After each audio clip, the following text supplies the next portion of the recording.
कि घर की वो 4 मर्यादा कौन सी है जिस मर्यादा में नारी रहे तो उस घर में संपदा नहीं घटती, उस घर की संपदा को समाप्त नहीं किया जा सकता है। 4 मर्यादा माता लक्ष्मी, मां सरस्वती के सामने माता पार्वती जी से पूछ रही है, वो मर्यादा है कौन सी जिस मर्यादा के बल पर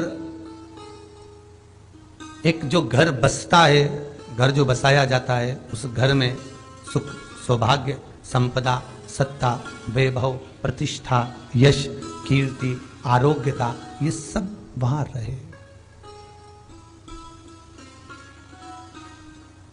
पहला, मां पार्वती ने माता लक्ष्मी को कहा, अतिथि देवो भव।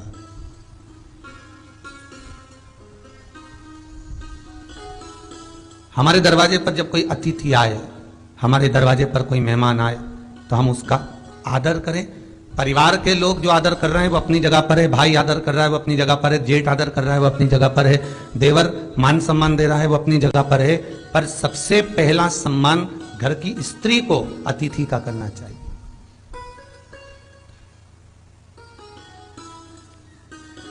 सास के मेहमान आ गए, पहचान वाले, बहुवन मालूम पड़े अपने कमरे में बैठी हुई है।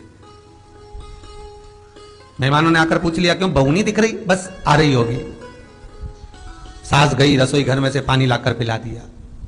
फिर मेहमानों ने पूछा, बहू नहीं दिख रही? बस आती होगी। 2 बार सास ने गिलास भी गिरा दिया कि एक आध तो आ जाओ रही ऊपर से, पर नहीं आई। जब सास ने चाय रख दी और चाय रखकर सास फिर लेकर आई तो बहुओं के मन में आया, चलो सास ने चाय बना दी है, खुशबू ऊपर आ गई है, अब चलते हैं। और बहू फिर नीचे आई, जो मौसी आई थी, काकी आई थी, बुआ आई थी, चाची आई थी, उनको प्रणाम करा और अंदर जाकर चाय जो बनी थी उसको पिया।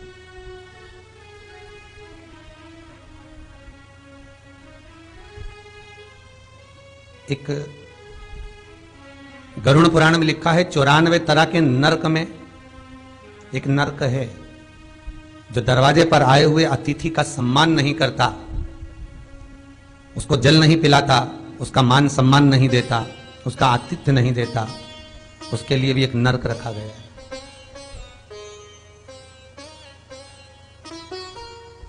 हजारों नरकों में एक नरक वो भी है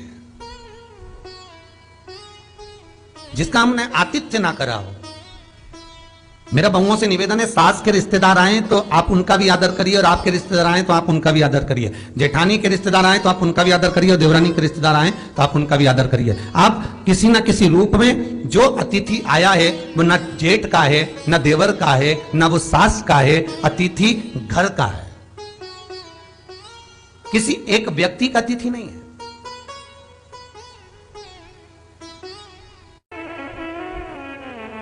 बड़ी बहू सोचे कि मैं घर की बड़ी, बड़े परिवार की, मेरे पास में बहुत धन दौलत, मैं काय को गिनूं किसी मेहमान को।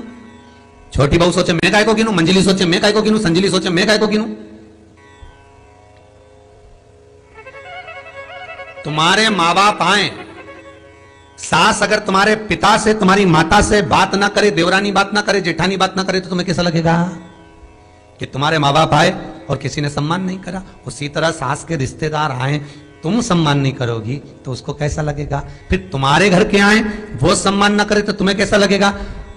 आतिथ्य, घर में कोई भी आए वो सबके लिए। दूसरा क्रम बताया, घर के दरवाजे पर जो तुलसी का पौधा होता है, जीवन में सबसे पहले अगर दुख आता है, तकलीफ आती है, कष्ट आता है, बीमारी आती है, रोग आता है, कोई बड़ा घटना घटने वाली होती है, कोई बड़ा कष्ट आने वाला होता है, तो लक्ष्मी जी से माता पार्वती कह रही है, घर में जो तुलसी का पौधा होता है सबसे पहले घात उसी पर होती है। तुलसी का पौधा सूख जाता है, समाप्त हो जाता है। जियोमार्ट ग्रैंड रिपब्लिक सेल पर 21 से 26 जनवरी तक डेली एसेंशियल्स पर पाओ अप टू 60% ऑफ जाता। उसके डालियां मुरझा जाती हैं, नीचे लटक जाती है, मंजरी झुक जाती है, या तुलसी के कुंडे में जो मिट्टी है उसमें फफूंद पड़ जाती है। इतना सुंदर बात कही है महाराज।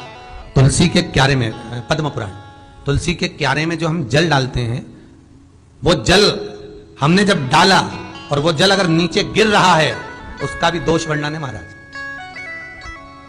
उसका भी दोष हमारे शास्त्र में वर्णित किया गया। तुलसी के क्यारे में अगर जल डाल रहे हैं और वो जल जमीन पर बह रहा है, गिर रहा है, उसका भी दोष है। तुलसी के क्यारे में उतना ही जल दिया जाए जितनी मट्टी सोख ले। 2-4 8 बूंद पानी गिरे चल जाएगा। तुलसी के क्यारे में छिद्र रहता है, बूंद बूंद पानी टपक जाए वो चल जाएगा। पर तुमने तुलसी के क्यारे में जो जल भरा, लोटा भर भर के डाल दिया, और ऊपर से जो जल कुंडा भरा कर उलीच में से, अर्थात भराने के बाद जो नीचे गिर रहा है, वो दोषपूर्ण है महाराज, उसकी दोष था,